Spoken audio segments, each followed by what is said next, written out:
आज हम लोग सोनिया गांधी जी के दामाद श्री रॉबर्ट वधेरा जी के बारे में बातचीत करेंगे।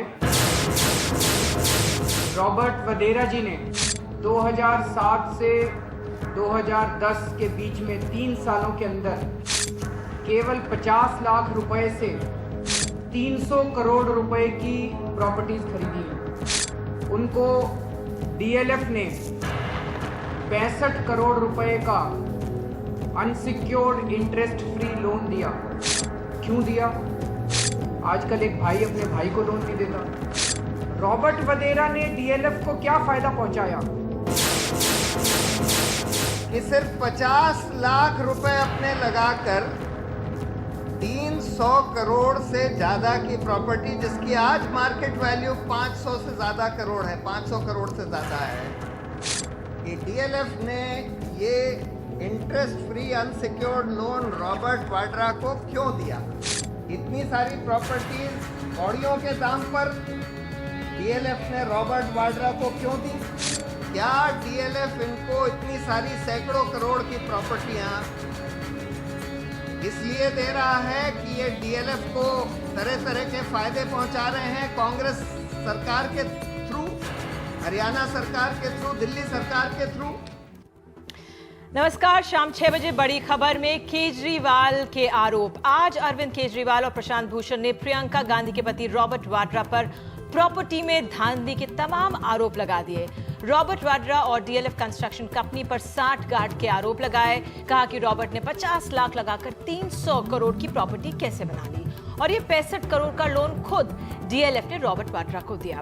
रजिस्ट्रार ऑफ कंपनीज के यहाँ से सारे दस्तावेज निकाले गए। तो बड़ी खबर में सवाल ये है, इन आरोपों में कितनी सच्चाई है? मेरे साथ तमाम खास गेस्ट्स यहाँ पर मौजूद हैं जो हमें इस पूरे मामले को समझाएंगे।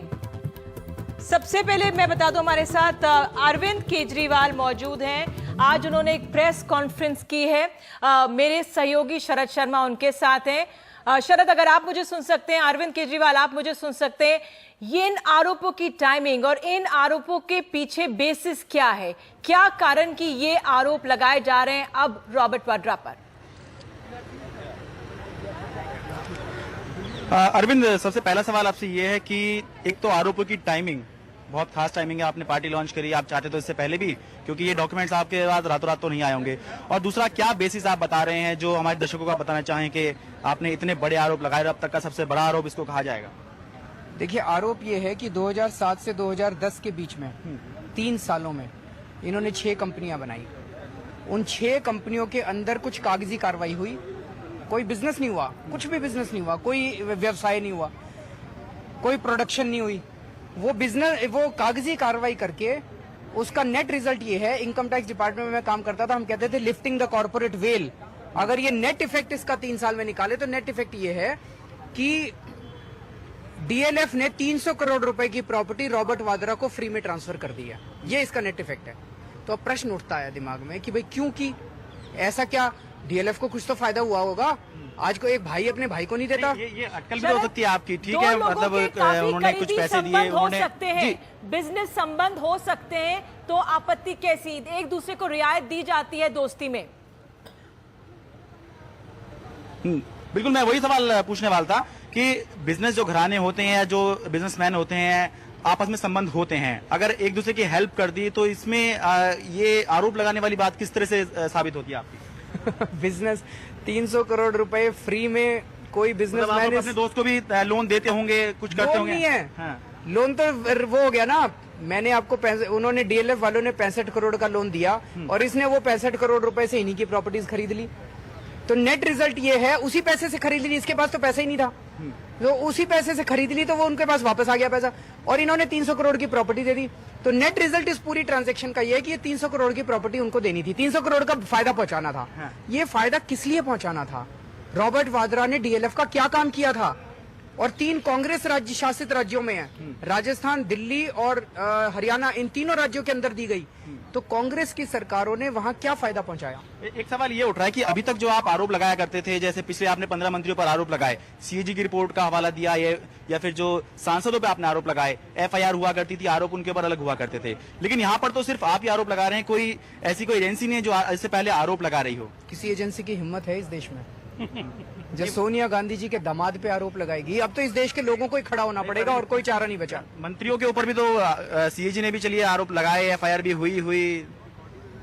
मंत्रियों के ऊपर तो फिर भी लगा दिए सीएजी ने आरोप। आप ये बताओ कि कौन सी एजेंसी, इनकम टैक्स वाले कर पाएंगे, सीबीआई वाले कर पाएंगे? मुझे तो नहीं लगता कोई एजेंसी। प्रशांत भूषण जी भोले हैं बेचारे, उन्होंने कहा कि हम मांग करते हैं जांच करो। मैं तो मांग भी नहीं करता, किससे मांग करें? नहीं, पर यही उठता है फिर आप, अगर आपको पता है कि जांच होगी नहीं, आपने 15 मंत्रियों पर जो आरोप लगाए, आपने कहा एसआईटी बनाई है, सरकार ने एसआईटी बनाई, आप अनशन में बैठे, उसके बाद हाँ नहीं, सरकार नहीं मानी, तो आप आरोप लगा के आप कह रहे हैं कि अगर ऐसा होता तो ऐसा हो जाता। आप चाह रहे हैं कि एसआईटी बने, आप चाह रहे हैं एसआईटी बने? किसमें? इसमें किस केस में बनेगी नहीं?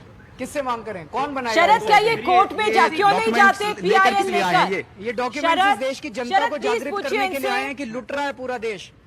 कल नितिन गडकरी का खुलासा हुआ था। निधि पूछना चाह रही है कि आप, जब आपके पास इतने ठोस डॉक्यूमेंट्स हैं, दस्तावेज हैं, तो आप कोर्ट में क्यों नहीं जाते? प्रशांत भूषण जी तो पीआईएल के एक्सपर्ट माने जाते हैं। वो तो हम जाएंगे तो जाएंगे, हमें जाना है तो हम जाएंगे।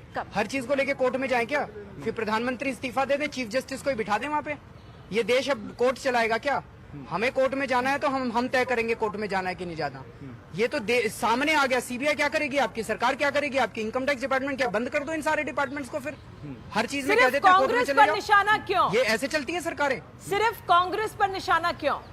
केवल कांग्रेस पे निशाना क्यों आप यहाँ पे? हमने गडकरी साहब पे किया था, पिछले 1 हफ्ते से गडकरी साहब का कर रहे हैं। तो अगला जो हमें सुनने में आ रहा था कि एक कांग्रेस का नाम है, एक बीजेपी का नाम है, अगला नाम बीजेपी की तरफ से उसके लिए 10 तारीख तक इंतजार। यदि कुछ और आप पूछना चाहेंगे? इलाहाबाद में शांति भूषण ने कौड़ियों के भाव में लिया था बंगला, उसके बारे में बस एक आखिरी सवाल पूछ लीजिए। हाँ, शांति भूषण जी की भी आरोप लगता है कि उन्होंने भी कौड़ियों के दाम जमीन ली थी, बंगला लिया था। इनके कंट्रोल में सीबीआई भी है, इनके कंट्रोल में इनकम टैक्स भी है, सब कुछ है। जांच क्यों नहीं करा लेते? जेल में डाल दो हमको सबको। हम तो बार बार कह चुके, हमारी सबकी जांच करा लो और जितनी सजा लिखी है कानून में उससे डबल सजा दे दो हमको। आरोप का जो बात आएगी तो आरोप तो आप पे भी लग गया, जो अभी 26 अगस्त को आपने घेराव किया है। तो बहुत सारे आरोप हैं। मैं तो सबसे ज्यादा भ्रष्ट आदमी हूँ। जांच तो करा लो मेरी, मेरे को तो जेल में डाल दो। मैं तो कह रहा हूँ आप भी तो अपनी जांच कराओ। आपकी जांच कौन कराएगा? मेरी जांच करा लो सब। निधि, कुछ और अगर आप पूछना चाहें? यहाँ पर जो गेस्ट भी बैठे हुए पूछना चाह रहे कितने का बंगला था? प्रशांत भूषण की भी तो डिटेल्स मांगेंगे उनसे हम। जिस तरह से ये एक एक करके डिटेल्स दे रहे हैं तो दूसरा पक्ष भी सवाल पूछ रहा है, कितने का बंगला था और कितने में? निधि, अपना सवाल दोहराएंगे आप?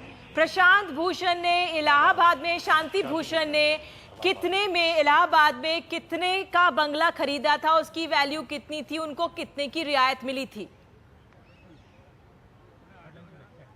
प्रशांत भूषण ने जो इलाहाबाद में बंगला खरीदा था वो कितने में खरीदा था और क्या उसकी एक्चुअल वैल्यू थी? यही बिल्कुल एग्जैक्ट यही आरोप दूसरी तरफ से आ रहे हैं। ये मेरे को नहीं पता, प्रशांत बता देंगे सारा। उस टाइम बताया था मेरे को, उस पर सारे तथ्य थे। आप ये कहना चाह रहे हैं कि हम भ्रष्ट हैं? नहीं, मैं सिर्फ सवाल पूछ रहा हूँ। नहीं, मैं सवाल का जवाब दे रहा हूँ। हम तो कह रहे हैं हम भ्रष्ट हैं। आप हमारी जांच कराओ, हमें जेल में डाल दो। आपकी जांच कौन करेगा? हम तो ये पूछ रहे हैं, सारी एजेंसी आपके कंट्रोल में, क्यों नहीं जांच कराते? हमारी जांच करा के डाल दो ना हमें जेल में। हम तो कह रहे हैं जन लोकपाल बिल बनाओ, हम भी जेल में जाएंगे, आप भी जेल में जाओ। जन लोकपाल बिल भी नहीं बनाएंगे। वो जन लोकपाल तो आपको पता ही है कि अब तो आएगा नहीं, अब तो आप ही लेके आएंगे जो आएंगे। देखते हैं। ये पहली प्रेस कॉन्फ्रेंस थी अरविंद केजरीवाल की, नेता बनने के बाद, पार्टी बनने के बाद, और पहले ही जो आरोप लगाया बहुत बड़ा आरोप है और हो सकता है कि आने वाले दिनों में ये मामला भी और उछले। बिल्कुल, इस तमाम जानकारी के लिए बहुत बहुत शुक्रिया। India's #1 news app just got even better. Download NDTV's new app, fully optimized for Retina display, full screen view, faster response time, and Sudoku. NDTV's new iPad app. Download now.